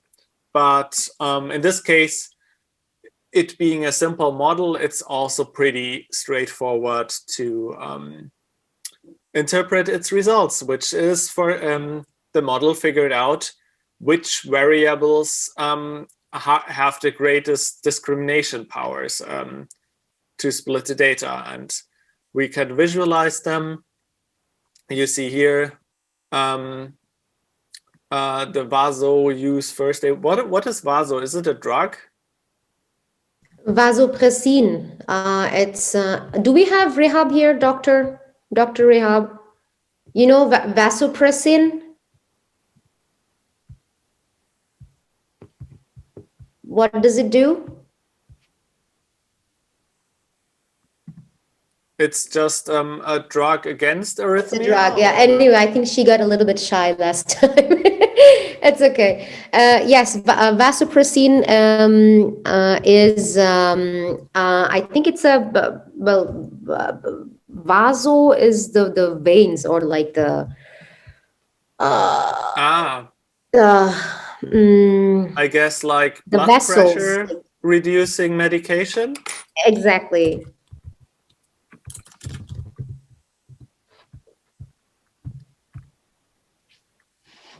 Oh. Well, we're not going to figure out right now, but if you analyze real data I mean, this is real data, but if you analyze something for a real result, you should, of course, make very sure that that you know such things. For example, how can we interpret this, like drug being given on the first day? Does it mean good things or bad things? I assume it means bad things, because somebody who is given some drug on the first day probably means they have arrhythmia strong enough to warrant giving them that drug. But it could also be the opposite. It could be a drug that can't be given to arrhythmic patients, right? So to interpret your results here, you really need further knowledge than just what the data tells you. And that's very important, because the results are often just the first step. When you have them, when you are starting to interpret them, then your eyes will fall on something that you find interesting or strange, and you will know that this needs to be investigated further. And this is why we do this, right? We often don't have like one specific way to and one specific goal in data science. It's not about like about figuring out the one thing, but it's like getting to know the data, figuring out what the data can tell us. And yeah, the other tree has the same first two, but they disagree on the third and most important variable. Like the This one says if the patient has been admitted to the hospital with sepsis, with blood poisoning, that's pretty important. I guess sounds like an important thing. But this says that if something was given intravenously, I don't know.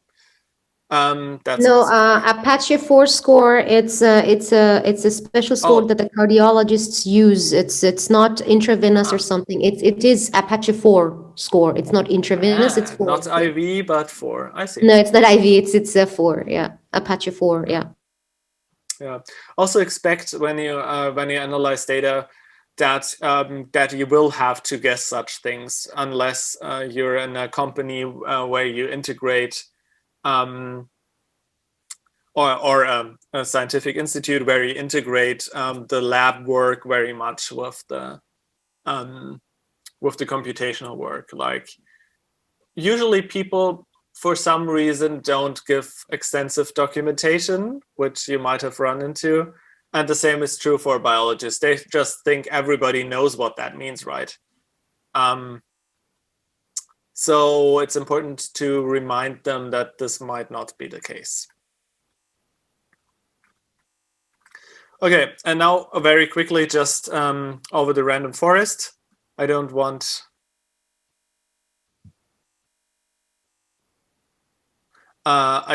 to take your time for much longer. So for random forest, we use the same training. Yeah, we are at participants 29. Yeah. Exactly. Set meta variables, train them with them exactly the same as before, and get our predictions here, where I forgot to add the IDs, but they are not very important. So here we also have pretty confident predictions. Here even more so, like with this one, and yeah. But we notice something weird, which is that our curves are actually exactly as good or bad as the decision tree curves. But since the model is more powerful for the exact same things, that means that we could have selected better parameters probably. And while playing around with all this, I think it will be a good idea to figure out why that is, and if we have a better if we have a better set of variables. This will involve figuring out what the control parameters mean, and yeah.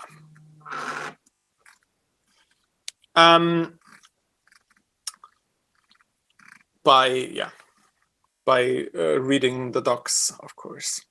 And here also very quickly, just a variable importance for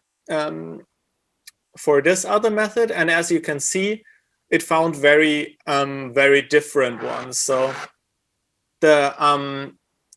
it found very different most important variable, which shows that the approach to not try like the most discriminatory thing first means that you can find very different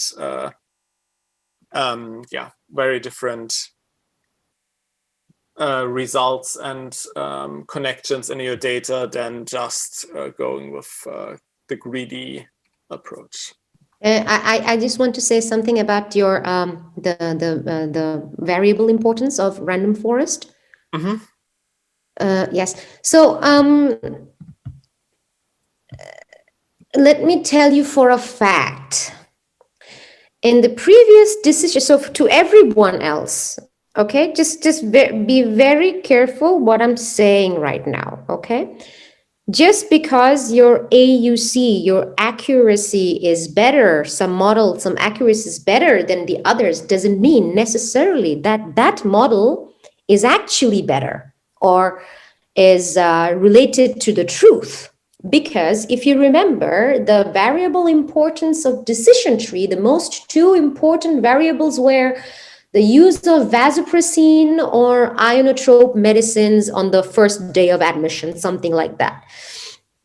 In the reality, it's actually the potassium value and also the Apache 4 score in the reality. Okay, so you can also take a look at the paper I just sent you. You can read if you want. You can also Google about Apache score. You can find out. And this is very important, the potassium. So our random forest model is saying that the variable importance is higher. The potassium value, the K value is higher than what random forest decision tree is telling us. Okay, so this will also be a point for evaluation during your datathon. So if you find that your AUC or your precision recall or whatever, your scoring methods, your metrics are, just a second, Rehab, I'll talk to you later. During like your datathon, if you have, let's say, an AUC of 0.555, of course it shouldn't be 0.5, but we Philip, like we intentionally tuned our random forest in a bad way so that you can get the homework that he is getting there. But just to say that if you're having an accuracy of 0.64 and some other team is having an accuracy of 0.7, you don't get like, oh my God, what are we doing wrong? Okay, it's about how you are interpreting. It's about how you're presenting your findings. Okay, it's also important. So in case of random forest, it's actually the thing is like random forest will always reduce the variance part of the error than the bias part. Okay, so in a given data set, the decision tree model may work more accurate than the random forest. But if you supply an unexpected validation data, random forest will actually always win in case of accuracy. Just to give it to you. Suha asks how one can understand that the model is better, and I would say it's a combination of those scores and actual feasibility. So you need to do manual validation checks like that all the time. Do the predictions actually make sense? Is a question you need to ask yourself. In this case, for example, I assume that the drugs being given are not like an independent variable, right? They are the drugs are given because their symptoms. The drugs aren't like just taken by the patient because the patient feels like it, right? So so in this case, you should feel that there's something off about this, like yeah. And in this case, it totally makes sense. Those are all actual. Okay, this is like these are your biological thing. I mean, this potassium value, it's in your blood level. You can test it. It's like how your biology is working. And the other medicines, those are interventions. Okay, so of course, like if the K value is not okay, then you will get a heart attack. Okay, so that in that case, this makes sense. But yes, what Philip said, that's really important. Like yes, Suha, how can you understand that your model is working better? I think that's also a topic for Carolina for next week, right? Yeah. Okay, so this is what I wanted to tell you about interpreting the result. And this is also important, how you interpret it and present it to the jury.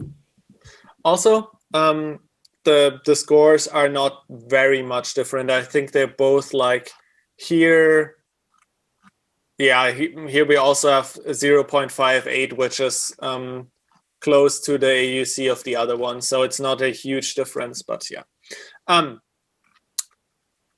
So I'm coming to the end here.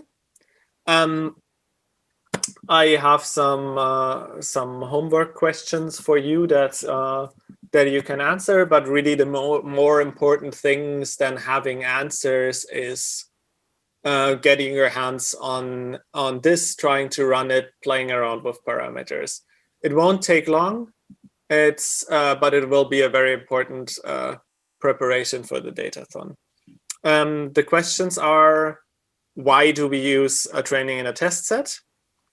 At some point, I have like this C-tree no split here, which uses the full data, and you can see you can try to use that throughout the code to do your predictions and variable scores and so on, and see how it works with that one.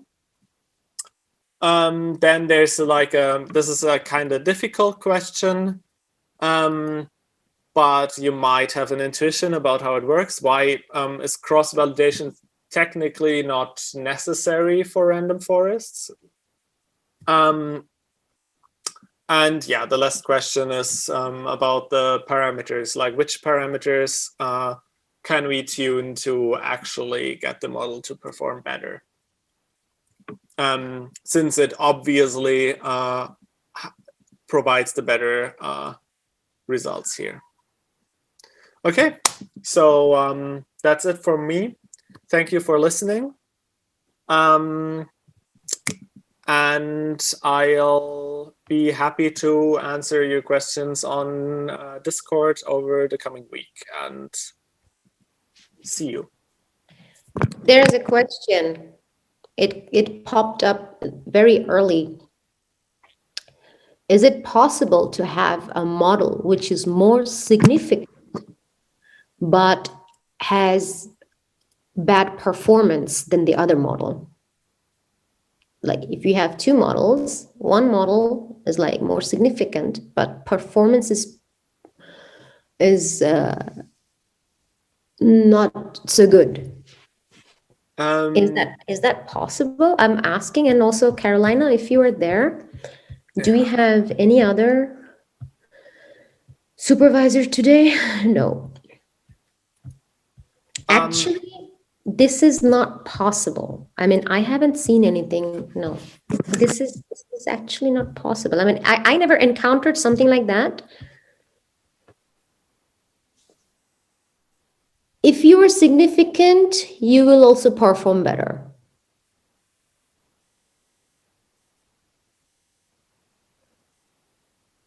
Yeah, so the significance is kind of a score on top of the performance. It says like, does the performance actually mean something? Does our good performance actually mean something?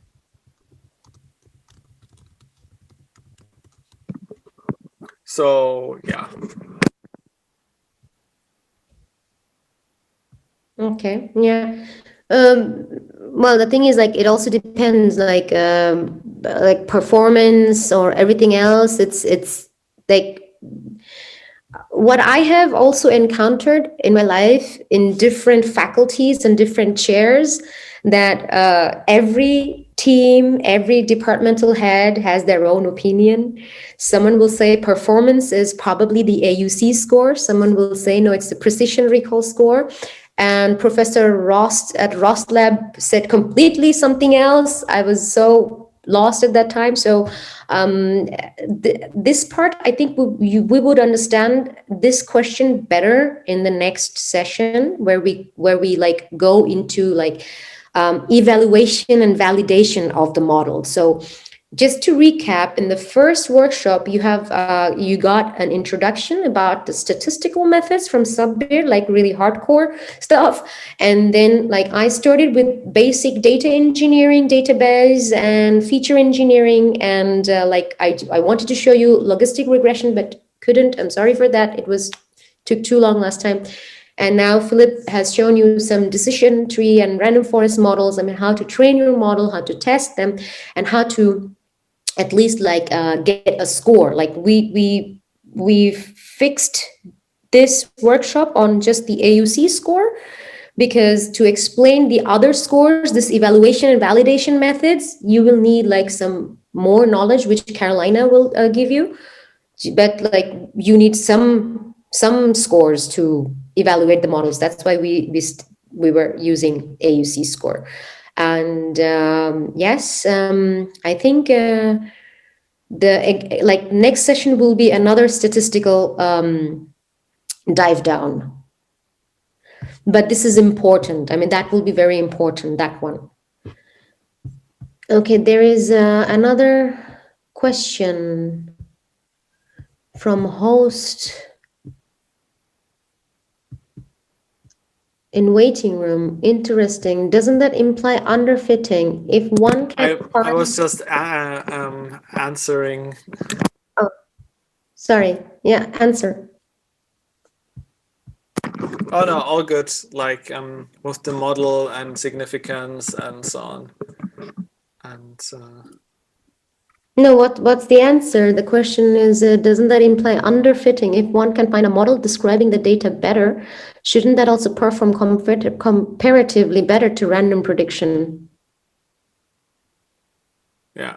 Yeah, I mean, yeah, it's just about the thing with the model with low score but lower score but higher significance. Oh, is that you? Is that you? That's me, yes.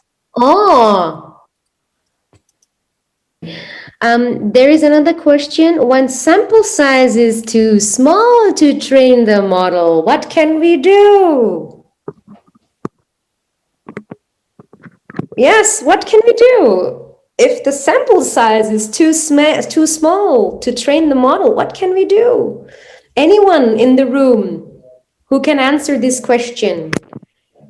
Please. We're not going to answer this question.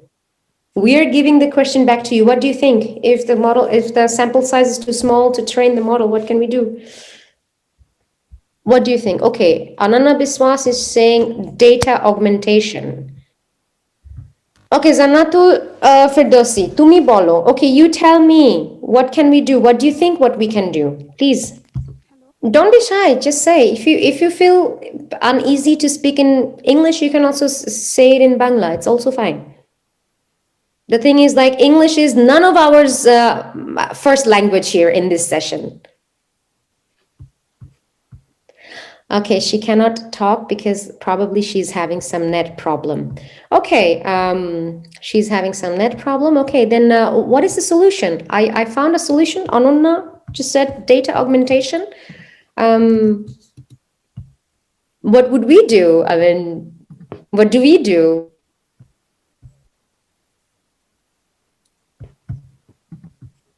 Hello, Apu. Yeah, hi. I think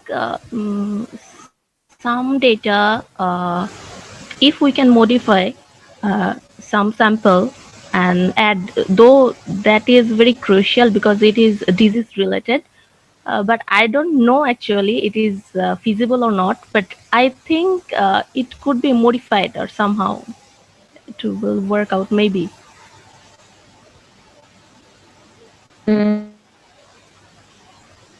So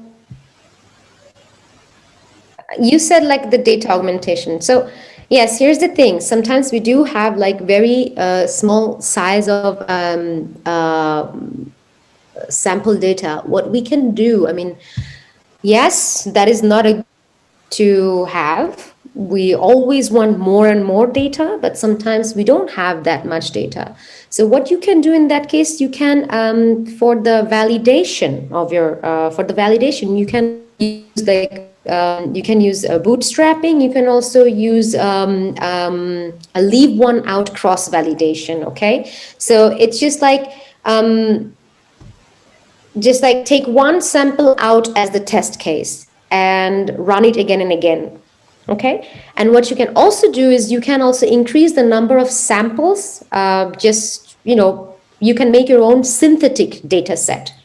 Yeah, just like you can duplicate the data or like multiply the data 10 times or whatever, and just change a little bit, like create a synthetic data set. I mean, there are some options how to do that, but yes, this is how you can do that. Yeah. Zannatul Firdaus, does that answer your question? Okay, but don't worry, for the Datathon, we will give you some good data, and I'm also telling you we might give you a synthetic data which doesn't make any sense at all. It would be interesting. না থাক, এত কঠিন করব না. Okay, someone has okay, Rehab, yes, you want to say something? Hello, everybody. Yes, Apu. Though I'm a doctor, what in case of rare diseases, there is actually small sample sizes. Yes, there is. I mean, one method that is done by doctors during researches are they increase the number of control. That is one method from our side. Yeah, that's good. Yeah. Yes, that's what we do too. I mean, we increase the size artificially too. I mean, if it's the only thing that you have, what can you do? Thank you, Rehab. Thank you. Everyone, thank you. See you next time.